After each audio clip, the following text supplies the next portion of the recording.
You wake, but you cannot move. Your eyes are open. The room is the same. Your bed, your blanket, the faint glow of the dying fire. But something's wrong.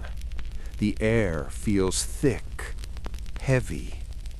You try to breathe, and it feels as if a stone sits upon your chest.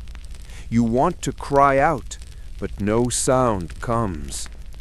And in that helpless stillness, you feel it. A presence. Something watching. Something leaning in. For a medieval soul, this wasn't a trick of the mind. This was a visitation. They called it the mare, the night hag, the pressing demon. To wake in the night, unable to move, gasping for breath, it was not science, it was a spirit come calling. And so begins one of the strangest intersections between sleep and superstition in history, the long, eerie story of how humans tried to explain the darkness that crept into their dreams. To understand their fear, you have to remember the medieval night was alive. It was a time when the line between worlds was thin, when the living and the dead might mingle, when angels whispered and demons prowled. There were no electric lights, no hum of machines, no comfort of a glowing screen, only the quiet, broken by the wind, the hoot of an owl, the drip of rain from a roof beam. People believed that darkness belonged to forces unseen. The day was for God. The night belonged to everything else. And so, when someone woke up unable to move, unable to breathe, they didn't question the how. They asked the who. Who had come to them in the dark? An angel? A demon? Or something in between? The mare and the birth of nightmares. In Old English, the word mare referred to a spirit that sat upon a sleeper's chest. It was thought to crush, to suffocate, to steal the breath right from the lungs. That's where the word nightmare comes from, not from horses, but from haunting. It wasn't a bad dream, it was a visitation. People drew protective symbols above their beds. They slept with iron knives beneath pillows. They prayed to saints known for their strength against temptation and fear. Because what if the thing that came to you at night wasn't just trying to scare you? What if it was trying to claim you? Some swore they saw shadowy figures at the foot of the bed. Some heard voices whispering their name. And others woke with the distinct impression that something invisible had been sitting right on top of them. Picture a small hut, the wind pressing against the walls, a single candle flickering low. A man sleeps beside his wife after a long day in the fields. Sometime after midnight, he wakes, but cannot move. His chest is heavy. He feels a shape, small but strong, crouched on him. Two eyes glint in the dark. He tries to shout, but his tongue won't obey. In his mind, a prayer forms, desperate and slurred. And then, the weight lifts. The room feels cold again. His wife stirs, mumbling, unaware. When morning comes, he tells her a mare sat upon him in the night. She nods. She's heard it before. They sprinkle holy water on the doorframe before sleeping again. Because in their world, it wasn't just a dream. It was a visit. For the medieval church, nothing in the night happened by accident. Every shadow, every dream, every trembling breath between sleep and waking was a battlefield of the soul. Sleep itself was holy. It was a time when the body rested and the spirit, freed for a while, might wander. But what happened when the spirit wandered too far? When someone woke frozen, unable to move, priests believed the soul had been trapped between worlds, too far from heaven to rise, too bound to flesh to return, a dangerous limbo where other things, unholy things, might take notice. So began the prayers, the blessings over the bed, the holy charms pinned above the heart, the whispered Latin of exorcisms not meant for public ears. Because to the church, the night visitor was not just fear, it was a test of purity, of faith, of which force had greater claim over your dreaming mind. In quiet monasteries, sleep was a sacred order. Bells marked when to rest, when to rise, when to pray, even in the deep hours before dawn. But even there, the monks were not free from the pressing spirit. Some described it in letters or confessions, strange visitations that pinned them in their cots, whispering words that burned with temptation. One monk wrote that he awoke to a voice by his ear, "You do not belong to God tonight." Another said he saw a shadow kneeling beside him, imitating his prayers. The abbots reading these accounts offered no comfort. Instead, they prescribed more fasting, more prayer, more humility, because to them such experiences were not illness, they were intrusion, proof that the devil had noticed you. But not everyone was content with demons. In the later centuries, early scholars, physicians, astrologers, and philosophers began to ask quieter, braver questions. Could the cause be in the body? Could it be the humors, those four sacred fluids of medieval medicine, slipping out of balance in the night?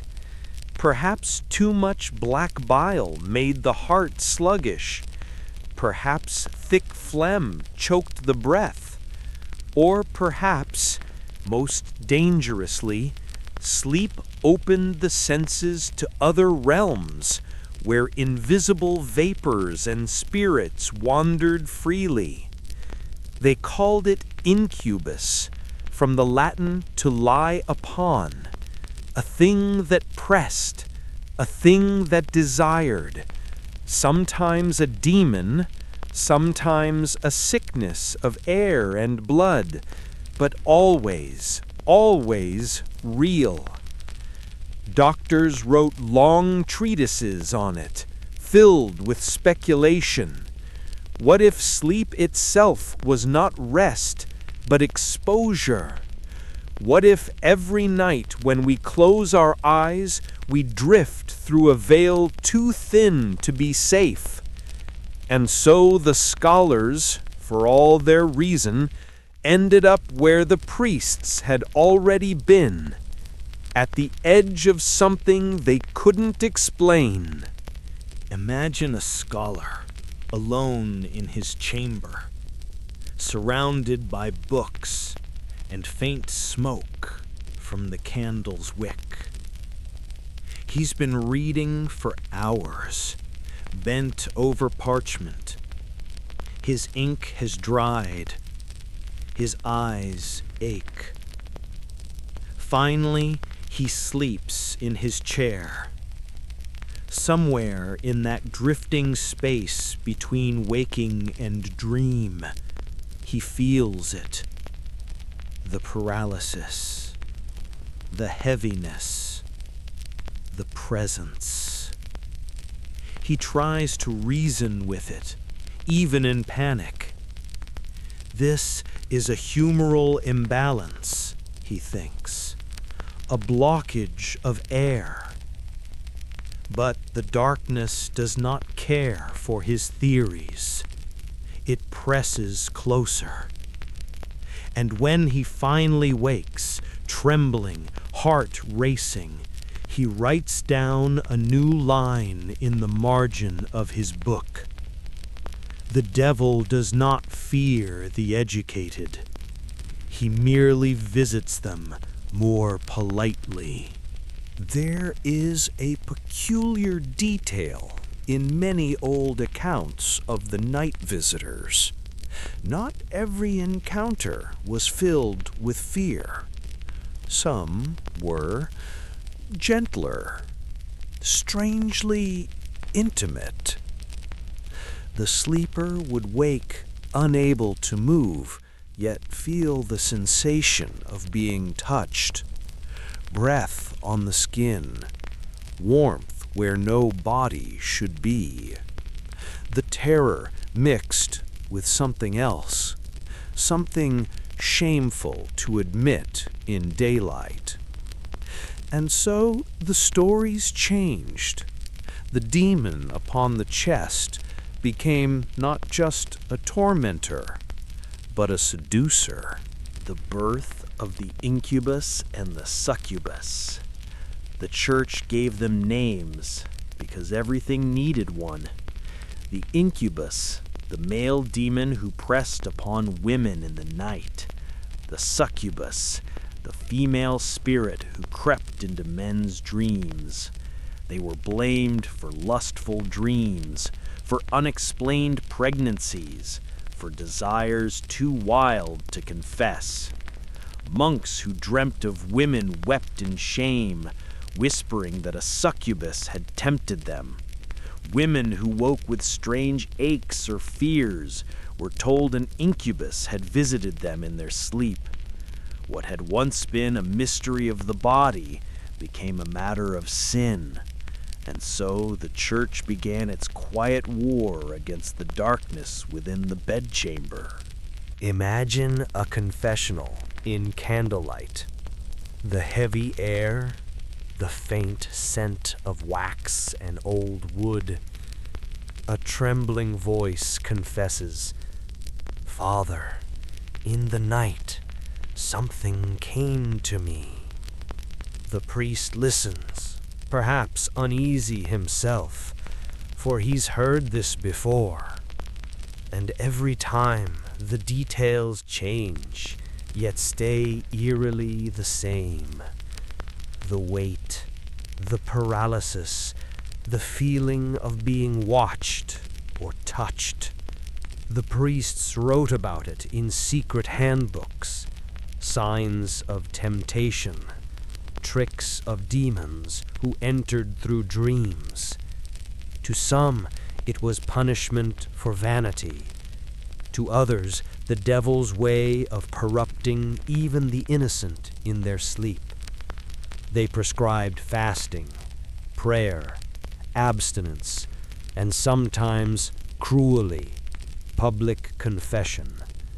Because if a demon had visited you, it meant it had permission, and someone, somewhere, must have sinned. The night as a mirror.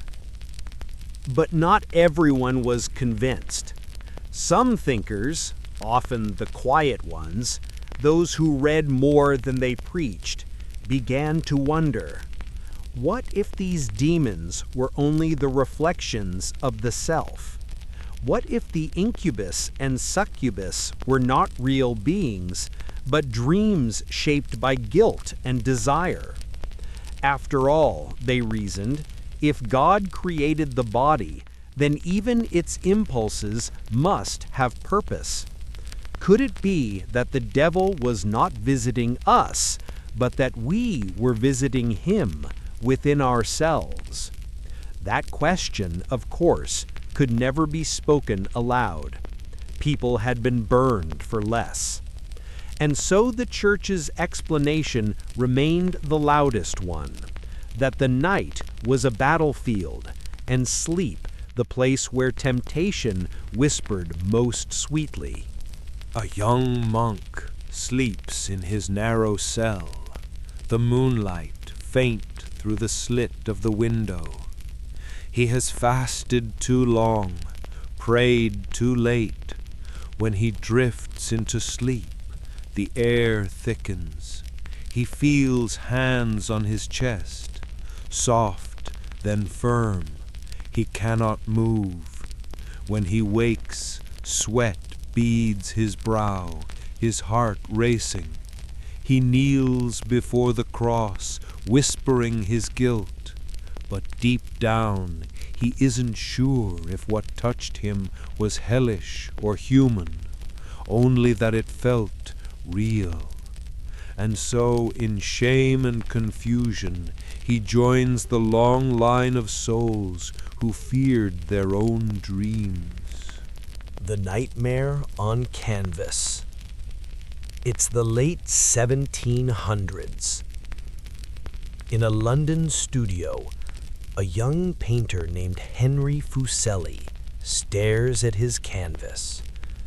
He's heard the stories, the night hag, the demons, the visitations that steal breath and purity alike. And so he paints the nightmare. A woman lies draped across a bed, limp and pale. A goblin crouches on her chest. Behind her, a horse's head peers through the curtain, its eyes wide, unblinking, as if it too has seen what it shouldn't. When Fuseli reveals the painting, the audience recoils. And yet, they cannot look away. It is everything they feared and secretly understood. Because they too have felt the weight of something unseen pressing upon them at night. And Fuseli, somehow, has made it visible. The Enlightenment brought new voices, men with notebooks, not crosses. They called themselves physicians, and they wanted reasons, not demons. They spoke of nightmare, from the Old English mare, a spirit, yes, but also the root of a word for crushing or pressing. Soon the words split. The mare remained, but the demon faded, replaced by nerves and blood and sleep cycles. Doctors described it clinically. The mind wakes before the body. The muscles remain paralyzed. The dream lingers, half real, painting horrors in the half-light of waking. But for all their certainty, the experience remained the same. People still woke up breathless, still saw figures at the foot of the bed, still whispered that something was there. Science could name the condition, but it could not banish the feeling. In quiet villages, old healers never stopped believing. A cup of milk at the window to ward off the hag. A sprig of rosemary hung above the bed. Prayers written on paper, folded and tucked under pillows. And in some places, they didn't drive the spirit away. They negotiated. They'd say, "If she comes, don't fight her. Speak kindly. Ask what she wants." For them, The night visitor was neither pure evil nor illusion, but something between worlds. A messenger, maybe, a reflection of the soul unsettled. Generations later, we still speak the same way. We still say, "Something pressed on my chest." We still see the figure at the corner of the room, watching. It's in the folklore of Iceland, in the stories of the Philippines, in the ghost tales of Japan. Every culture gave it a different name, but the same wide eyes, the same silent scream. It's as if humanity itself inherited the memory of that wait in the dark, a collective nightmare that refuses to die. The painter cleans his brush, staring at his finished canvas. The demon crouches, the woman sleeps, and for a moment he wonders, did he paint the nightmare, or did it paint him? He blows out the candle, and in the sudden dark, for just one heartbeat, he swears he hears breathing that isn't his. The return of the night hag in a lab coat. By the 20th century, people stopped calling her a demon. They called her a case. Hospitals with white walls and steady beeping machines began studying what the ancients feared. Patients were wired up with electrodes. Scientists watched brain waves flicker between waking and REM, that thin electric line between dream and body. And there it was, the paralysis, the sudden awareness, the hallucination that slipped through like fog through a keyhole. Science gave it a name, sleep paralysis, predictable, clinical. And yet, try telling that to someone who just woke up to a figure sitting on their chest. The figures that never left. Ask around, even now. You'll find people who swear they've seen something. A woman at the foot of the bed. A man made of smoke. A shadow with no eyes, no mouth, but full of intent. In Japan, they call it Kanashibari, bound by metal. In Newfoundland, it's the old hag. In Egypt, it's the jinn. In the Philippines, it's the batibat, a vengeful spirit that crushes those who sleep in her tree's old wood. Everywhere, the same story in a different accent. Everywhere, someone wakes and cannot move. Neuroscientists explain it neatly. When the body enters REM sleep, it paralyzes itself to prevent acting out dreams. Sometimes the mind wakes first. You become conscious, but your body hasn't caught up. The dream bleeds into reality, and the primal parts of your brain, desperate to explain the sensation, paint a presence in the room. It's not a ghost, they say. It's your brain misfiring in the half-light. Your ancient fear of predators replaying an old tape. But there's a catch. Even knowing that, the fear doesn't fade, because knowledge can't stop the feeling. It's one thing to understand your body is frozen. It's another to lie there, eyes open, watching a shape lean closer, and realize you cannot even scream. Some say the figure speaks. Some say it watches. Some say it sits silently, as if studying you, the way you might study a strange creature in a cage. What's fascinating is this. Even people who don't believe in ghosts see the same shapes.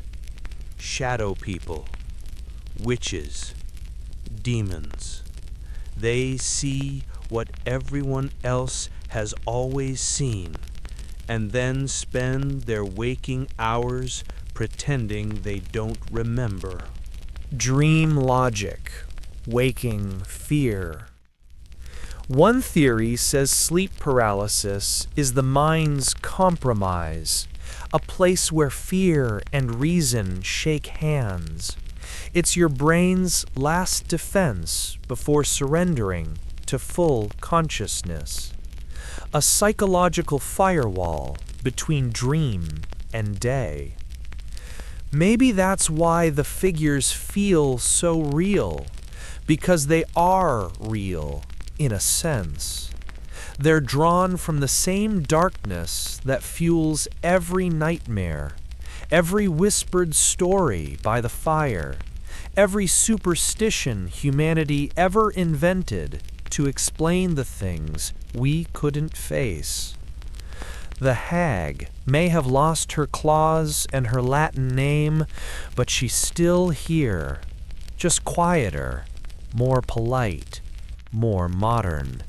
She doesn't scratch at the door anymore. She waits at the edge of the bed. A doctor reviews his notes. All the data matches the theory. REM intrusion, paralysis, hallucination. He nods, satisfied.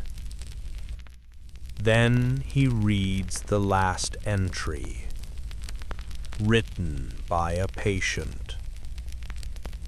I know what you'll say, that it's my brain. But please, tell me why she knew my name. The doctor closes the notebook, and for a moment, he can't shake the feeling that something's standing just behind him. Even in the quiet of the modern world, the figure returns.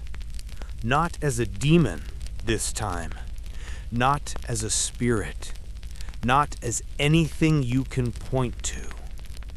It is born of memory, of fear, of things left unsaid. Trauma, grief, regret. These all linger in the shadowy corners of the mind, waiting for the dark hour to call them forth. Sleep paralysis becomes less a curse and more a mirror. It shows you what you hide from yourself during the day. That tightness in your chest, a secret sorrow. That breathlessness, anxiety reaching its claws into the night. The figure at the foot of the bed, perhaps not a visitor from another realm, but a visitor from within. The brain remembers. Neuroscientists and psychologists tell us that our minds store emotional experiences like ink in a book. Even when we sleep, the pages are never blank. Stress, heartache, shock, joy, regret. All of it compress into our dreams, sometimes as shapes, sometimes as shadows, sometimes as a presence that feels almost alive. This explains why the same experience has haunted humans for centuries. The body evolves, societies change, science grows, but the mind, in sleep, remains connected to its most ancient fears. The ghost in the therapy room. Modern therapists often hear similar stories. Patients wake paralyzed, feeling someone watching, pressing, sitting on their chest.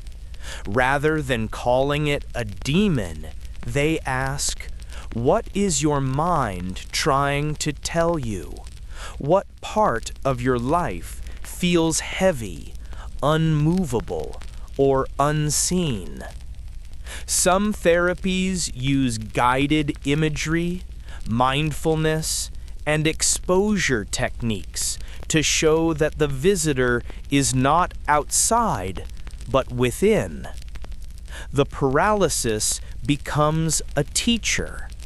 The shadow becomes a companion, a reminder that even in the dark, we can observe ourselves without harm. Imagine a person lying awake, candle flickering low. The familiar weight presses down, eyes wide, breath shallow. But this time, instead of panic, they breathe slowly. They watch the figure without struggle, not fighting, not screaming. And slowly, almost imperceptibly, the pressure lifts. The figure fades. The mind exhales. It is still there somewhere. It always will be. But it no longer controls the night. Everywhere in the world, people have felt it. That same pressure, that same paralysis, that same unseen watcher. It's a story told in different languages, with different names, but always the same human breath trembling beneath it. In Japan, she is called Kanashibari, a spirit that binds the sleeper, holding them between the world of the living and the dead. In Iceland, it's the Mara, a malicious spirit who sits on your chest, stealing your breath, the same mare that gives us the word nightmare. In Newfoundland, old sailors spoke of the old hag, a crooked woman who would climb into your bed, sit heavy on your chest, and vanish with the first light of dawn. In Egypt, it's said that jinn slip through cracks and doorways to visit at night, mischievous spirits who find humans at their weakest, half awake, half gone. And in parts of the Philippines, people whisper of the Batibat, a vengeful tree spirit who punishes those who sleep under her old wood. She presses on the chest of her victims, making them suffocate in their dreams. Across all these stories, oceans apart, we find the same image. A visitor in the dark, arriving when you can't move, when you're most vulnerable. How could so many cultures imagine the same thing without ever meeting one another? It's almost as if sleep paralysis is the world's shared myth, a bridge between fear and physiology, between science and story. Picture it, a peasant in medieval France, a monk in Japan, a fisherman in Iceland, a student today in a city apartment, all lying still in the dark, all feeling the same weight on their chest, all whispering the same prayer for morning light. What if they were all right? Maybe science explains the paralysis, the REM state, the chemicals, the muscle lock. And maybe folklore explains the feeling, the human need to name our fears, to give the shapeless a shape. Both are true. Both belong. Because every explanation, whether made of myth or neurons, is really just a way of saying, we've all been there. The slow return to peace. And so the night visitor is not only a ghost of the past, it is the echo of human vulnerability itself, a reminder that fear is universal, but so is the courage to face it. When the next shadow comes, when breath feels heavy and limbs won't move, perhaps we can remember this has happened to kings and peasants, to monks and sailors, to all who dream, and it is always past. It always will. The night may visit, but it never stays. Now, as the night stretches its quiet across the world, let us breathe with it. The shadows have been our companions for centuries, but they are nothing to fear. They are simply the mind's way of speaking, of reminding us that we are alive, that we feel, that we dream, that we remember. The weight on your chest, the figure at the edge of the room, they are echoes. Echoes of stories, of lives long past, of fears that are shared across time and space. And yet, even as they visit, you are safe. The world is still. Your breath is steady. The light of morning will always return. Imagine a soft pillow cradling your head, a gentle breeze through an open window, no pressing weight, no shadows, only warmth. Your body stretches, your mind eases, and the night retreats, leaving behind only the quiet, the hush, the gentle rhythm of your heartbeat. You are here. You are safe. You are free. Close your eyes. Let your mind drift. Let the centuries of whispered fears and stories fade into a soft hum. The night may visit, but now it will visit as a friend, and it will pass. Sleep comes slowly like a soft tide, and you, wrapped in warmth and calm, finally rest.